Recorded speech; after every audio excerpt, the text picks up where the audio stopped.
Night of the Wolf by Molly Leasure. So much for the gods. Years of enduring have left her marble crease, 2 dried rivers meeting at the height of her throat. That's where I began. Careful fingertips caress her jaw, promising one final act of servitude. A hymn, a prayer trailed to the base, pursuing her tender swallow.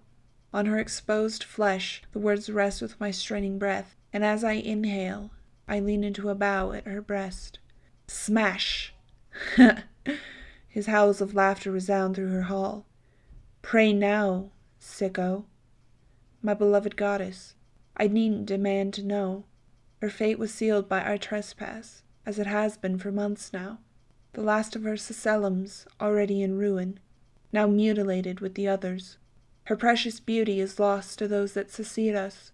Resentment surges, constricting my silenced throat. No Latin rebuttal, Howl mocks. For the goddess, I remain taciturn. Even so, I gather her fragile remains and folding them into my robes. Her mutilation will be remembered. Without your goddess, who will you bow before? Will the wolves have you on your knees? His insults have matured. The world perished to them. Even your goddess crumbled. Her servants are all that remain. That earns a giggle from beside him, his sister. Ka-chak! The very pistol. Her obsession with the piece is almost sickening. She doesn't carry it preventively. No.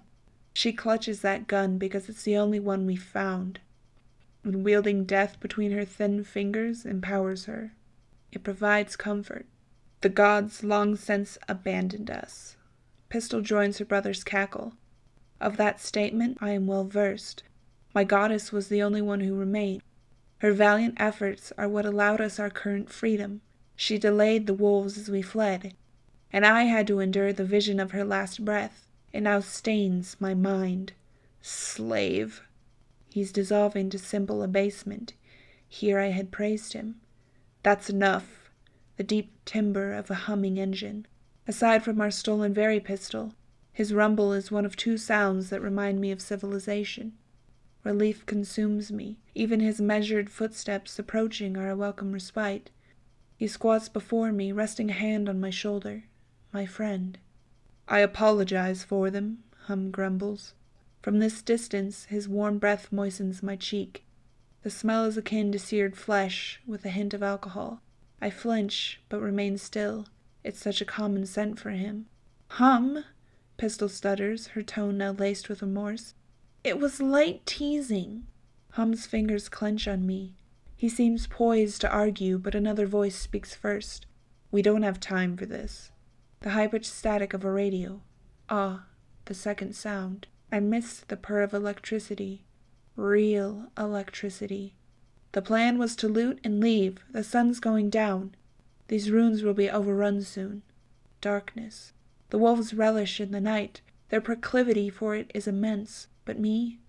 I have no affinity. I am simply shrouded in darkness.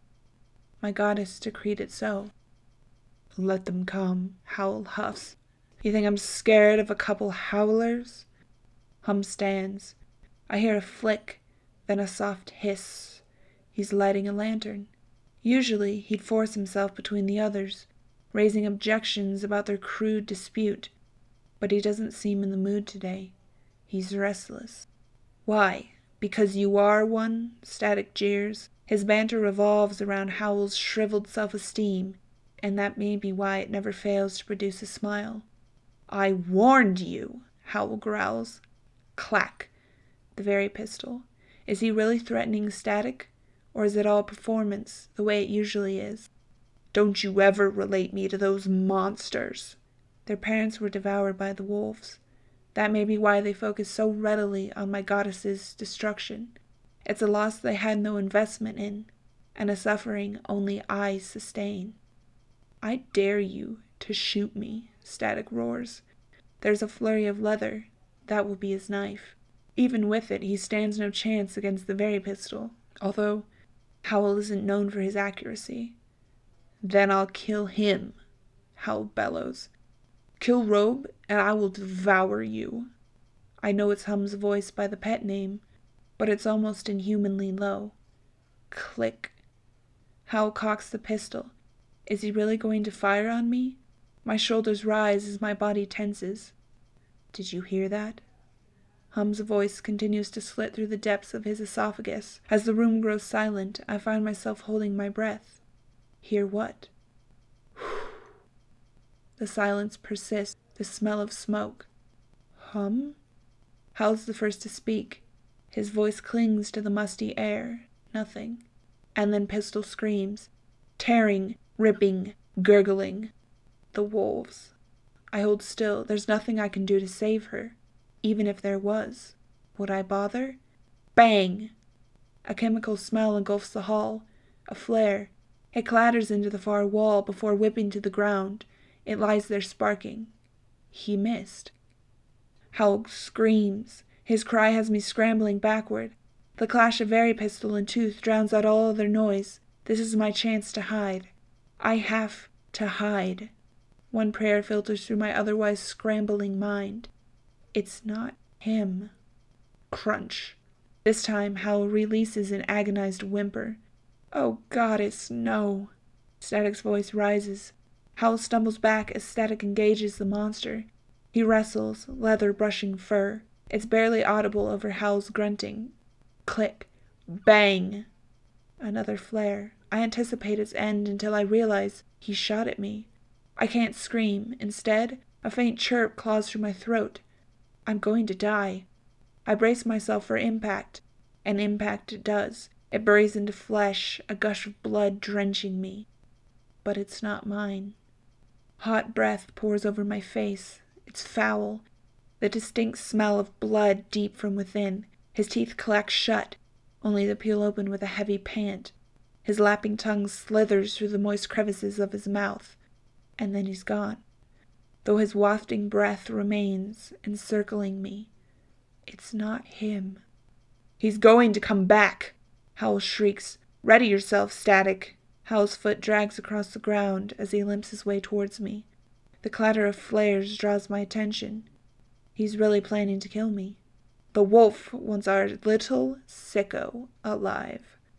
No! Static's voice is strained. You don't mean... Click. Cocking the very pistol is all it takes. Wind rustles past me, slamming me into the wall. There's a clatter, and then Static is sprinting towards me. Bang! The wolf yelps. Static never misses. He fumbles with another flare as Howl groans. A cold chill holds the room, fear stilling us all. Is he dead? For a moment I'm concerned. It's not him. Crunch. Hiss. My mind barely registers the noise. It's so inhuman I resist reality, but I know. As the hiss desists, my heart sputters. The hiss, Howl's hiss, was the remaining breath in his lungs escaping through a crushed windpipe. Monster! Static's frantic lament quickly becomes anger. Click, bang!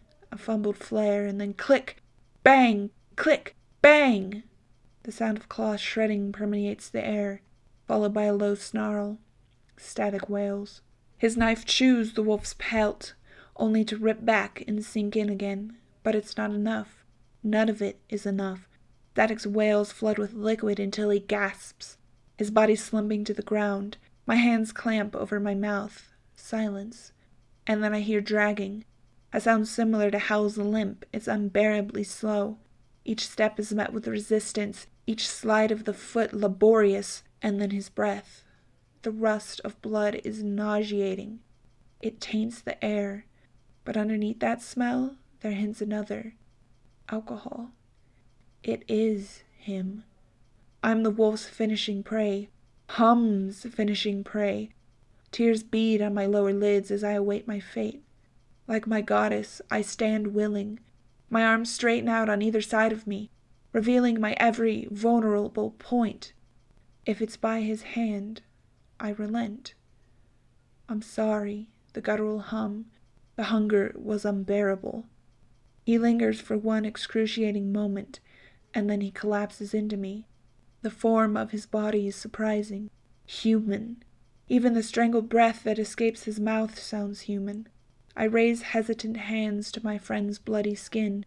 too consumed by fear to truly touch him. His body goes limp, slumping from my lap and out of my weak embrace. Where he lay there's only blood. I cradle him, my fear overturned by worry, and I only grasp him tighter as I hear the howls. How the goddess prays, he raises his head, but he can't. He's dead.